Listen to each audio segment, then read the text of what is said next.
Ah, hello there. How are you all doing? So it seems you have just joined me to do my review on Doctor Who, The Collection, Season 7. Let's get into it.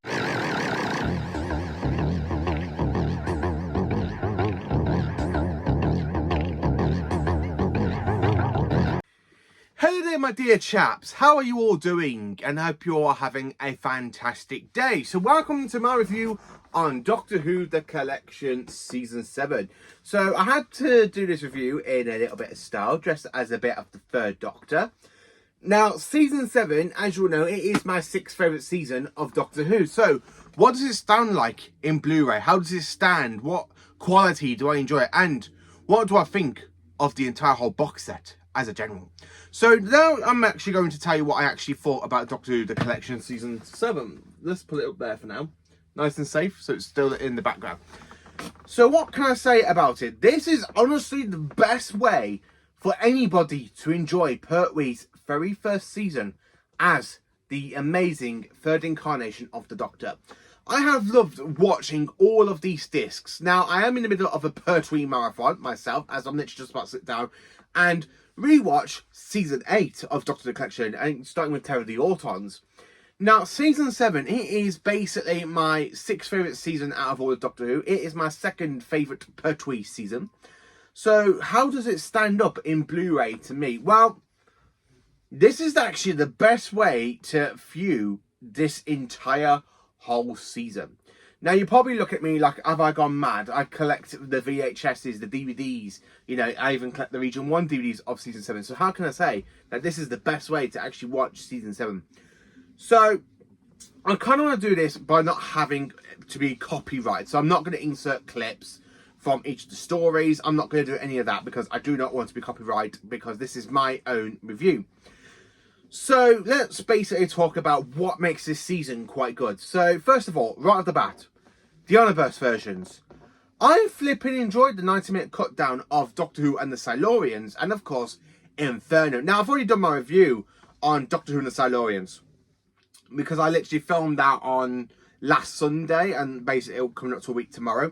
I basically did my review on that story. I think I put the review up on Tuesday because I was a little bit busy on the Sunday night and the Monday night, so I was a little bit busy, so I didn't have quite time, my dear chaps. But anyway, the review went up, and I had to give it my honest opinion what I thought about the omnibus version. So yesterday, I actually watched both versions of Inferno. I watched the 7-part episode, and then of course I watched the omnibus version. Now, I absolutely did enjoy the omnibus version. My favourite version of Inferno is still got to go to the 7 parts, because it really does fill out all 7 parts. I don't feel like it drags. Now, if you ask me about Ambassador Death, yeah, that story really does drag, and I have rewatched it in the season. It does drag, but not as bad as I actually remember watching it on DVD and of course on VHS. But on VHS I watched the black and white and coloured version, because half the story wasn't finished being colourised when it was coming out on VHS. So let's talk about Spare from Space. What can I say about Spare from Space? Well, I have already got it on Blu-ray 3 times. I got the Blu-ray Steelbook. I've got the Region 2 UK version of the Blu-ray release, as well as the Region 1 Blu-ray release of this season. And I think it still holds up, being basically shot on film. I absolutely loved revisiting this story. I love John Pertwee. I honestly do. That's Doubtfather. How you do? I absolutely love it. What do you think about my new face, by the way? I wasn't too sure about it myself, but it kind of grows on you. I must say, I think the eyebrows is a definite improvement. I absolutely love Spare from Space, especially when you have that scene going, oh no, good gosh, that's not me at all. I really love Spare from Space. It is a classic story, really enjoyable. I absolutely flipping loved it. It's such a great way to rewatch the entire whole story. Now, let's talk about basically Doctor Who and the Silurians. Now, Doctor Who and the Silurians, what the hell have they done to it to make it look so good? Now, the restoration work, it's brilliant. It's honestly, it's the best way to actually watch Doctor Who and the Silurians. It is a great way to sit down and watch it. Now, to watch it in the 7-part story, the way it was broadcast in 7 parts, is really, really great. Honestly, I just love it. I love how they have gone through scene by scene and kind of giving it that upscale kind of effect into HD. It looks really good. Now, when I was watching it on DVD, I noticed some parts of it was a little bit funny, but watching it on Blu-ray, they've actually fixed it up since the DVD release, and it actually looks like it actually fits it. Honestly, it just looks quite well done, and I actually do love it. And I really think this is the best way to view this entire whole season. The restoration work on Doctor and the Silurians, Ambassador's Death, and Inferno are absolutely flipping amazing. They really are absolutely amazing. I love how the restoration work's gone into it. So I can see where the money went into it to bring out this collection set. I can see where the money went to basically... So normally the like box sets, some of us gets like, sometimes we get like special effects, updated special effects. So season 7 doesn't really have no special effects, but I can actually see what they put the money to is they're having special effects, because man oh man, it does stand out on Doctor Who and the Silurians. I honestly think it's a great way to actually view this story. Now the omnibus version, yeah, I have already done my review on it. I can tell where some scenes were cut. And it's like, yeah, okay, that scene was cut. Oh, that scene was cut. But it still looked pretty good in high definition. And, of course, being the restoration work was done so well. Now, the one thing about what really bugs me about Doctor Who and the Silurians, the omnibus version, why call it Doctor Who, the Cave Monsters? Have they gone for it to be like the Target book story? It does suit it quite well, because it really does remind me of the Target book, sort of, when you read it on Target book, Doctor Who and the Cave Monsters. So I did quite enjoy it. The restoration work on Ambassador's Death, big clap around the applause to the BBC and to everybody that makes these sets look brilliant. Now, the biggest complaint I used to have about Ambassador's Death, the restoration work didn't look right in some shots on DVD. So when I was watching it on Blu-ray, I can tell how good it looks. It looks phenomenal. It is honestly the best way to view Ambassador's Death. I absolutely loved revisiting the story. I absolutely love the fact how well and how stunning it pops on Blu-ray. I mean, for a story that came out in the 70s, early 70s, the beginning of the 70s, and watching it on Blu-ray, it really does pop. And I can tell what they put the money to for the restoration work for this set, and even for the Inferno as well. Because what they've done to the set to make these stories look so good, I mean, they're fantastically, big round of applause. I'm actually really impressed with this season set. I absolutely love it. I honestly think this is the best season set so far in the collection range. Everything that's gone into it is phenomenal. Now, you could say, what do I mean? It is the best set so far. Because season 25, you said the same about having new special effects for each of the stories and having updated effects for the stories and then rewatching it twice. Yes, I did. But to actually sit down and watch this season, the restoration work is brilliant. I can't get the word out. Sorry if I'm saying it. If I have said it wrong, I'm 100%. I do 100% apologise. I have learned difficulties, so I do struggle saying certain words. But the work they have put into it to restore it, to restore the images on all 3 of the stories. Now, Spare for Space, they didn't really need to have anything done because it already looks so good on Blu-ray. It honestly did. Hand on both of my Gallifreyan hearts, or my heart as a Doctor Who fan. I absolutely love the fact this season really does pop on screen. It really does pop on Blu-ray. This is honestly the best way I can honestly say, hand on heart, or hands on both hearts, that this is honestly the best way to view season 7. It really is, because the restoration work is phenomenal. Just phenomenal. It is brilliant. It's really, really stunning. It's really, really well done. I absolutely love it. Now, let's talk about the omnibus version for Inferno. And I have to go what I had to say back when I first saw the trailer and when it was announced omnibus versions of Inferno. I did say Inferno did not need to have an omnibus version because it was fine 7 parts. It does not drag. I still stand by that. I was watching it, and when I was watching it, I noticed what scenes were cut to make it into 90 minutes, and I just sat there and shook my head at it like, oh no, why have they cut out that scene?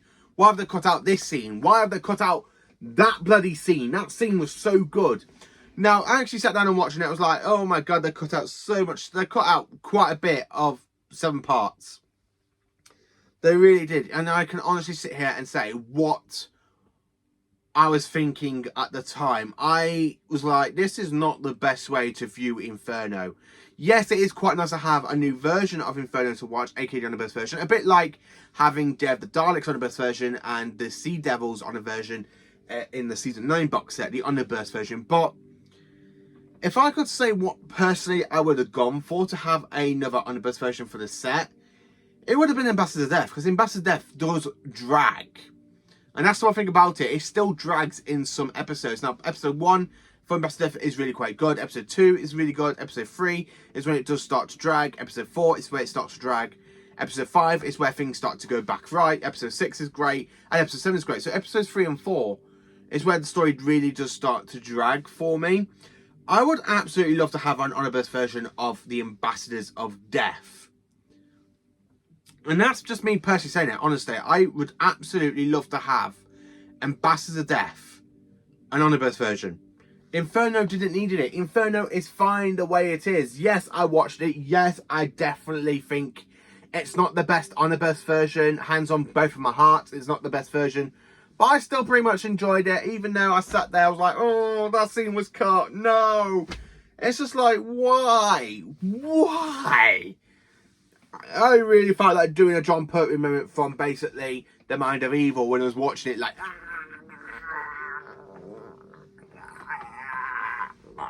like that.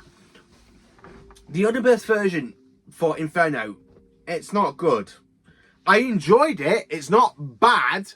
But I didn't think Inferno needed an omnibus version. Probably the Ambassadors of Death did. The Ambassadors of Death certainly does need an omnibus version. Not Inferno. So that's the one thing I have to say about the box set, which really kind of annoys me a little bit, that Inferno has an omnibus version. Would I watch it again? Probably not. I would actually probably stick to the 7 parts for Inferno, because I absolutely love it. Same with Doctor Who and the Silurians. Again, I can see why they wanted to give that an omnibus version. But personally, I actually enjoyed the 7-parter. I really do. Ambassadors of Death really, I think, could have done with the omnibus version. I honestly think, yep, you know what? Ambassador Death, probably, yep, give it the omnibus version. Inferno, do not touch Inferno. Inferno did not needed an omnibus version, but we got one, and I'm going to stick with the 7 parts for Inferno, I have to say. Now, talking about all the fantastic documentaries and stuff, they actually are pretty good. It's nice to see some of them from DVD get transferred, and they actually do quite look good in Blu-ray. I like Matthew Sweet when he's talking to John Levine, because I love John Levine. I really want to meet John Levine at some point, because he actually does look like someone I can have a good laugh with, have a good conversation with, talk about his time on the show, because he actually does act like he absolutely loved being on Doctor Who. And I actually think I would love to meet him in person. I really would. John Levine. Now, behind the sofa stuff, the biggest thing I have to say about it, why not have John Levine and Katie Manning instead of having Katie Manning and Matthew Waterhouse? That was a missed opportunity. Missed. They should have got John Leeson. I honestly think they should have got John Levine. So they should have got John Levine to sit down and do Behind the Sofa with Katie Manning and watching John Pertwee's very first season. I really think they should have done it. The rest of it is pretty much okay. I actually do quite enjoy it. It is definitely a solid box set. So this is honestly the best way to view season 7. It honestly is the best way to view it all, because it is absolutely great. The downside to this box set, well, it's only a nitpick. It really is just a nitpick, which is basically the Inferno omnibus version. But the rest of it, I absolutely love it. I honestly do think it's a great Doctor Who box set. I love all 4 stories. Again, as I said, I don't think Inferno needed a special edition or an omnibus version. I really think it did not need one. But I did actually enjoy it, and it is really, really great. I mean, it's pretty cool. It's a great box set. It was really good in 5.1 surround sound. But for a season that does not have updated special effects, it doesn't really need it because it does stand out on Blu-ray. It looks so good, and I can tell what they put the money to, which is something I absolutely love, and it's really great. So this is my thoughts on Doctor Who The Collection Season 7. So more importantly, how do I rate Doctor Who The Collection Season 7? Well, it is a big 10 out of 10 for me. Well done, BBC. Well done to the makers behind the collection sets, because Season 7 has never looked so good and so gorgeous in high definition picture. Not even on the DVD, not even on VHS, but it looks so good in this set. It really is, and it is definitely a big 10 out of 10. So BBC and all those behind the collection sets, give yourself a big round of applause, because what you've done to Season 7, it looks brilliant. I absolutely loved rewatching or basically revisiting these stories for the first time on Blu-ray. And taking a lot for space because I have watched it on Blu-ray quite a few times since 2013. But to actually sit down and watch for the very first time on Blu-ray Doctor Who and the Silurians, Doctor Who The Ambassadors of Death, and Inferno. Brilliant. I absolutely loved it. I honestly think it really does pop. And one thing I'd want to mention, that volcano shot at the end of episode 6 of Inferno, it looks so good in HD. If you watched it, you watched it. If you haven't, you haven't. If you haven't watched it, go and buy it. It is only £54.99, and you can still get this on HMV, Amazon, anywhere. It is honestly the best way to view this entire whole season. If you haven't watched Season 7, go and watch it. It is brilliant. Get this box set. I 100% have to say, this is honestly the best box set. I can honestly say, hands on heart, what I love about it. I absolutely think it's a great season. For the collection set, it's definitely in the top 5 for me. And that's basically after a week and a half watching this box set.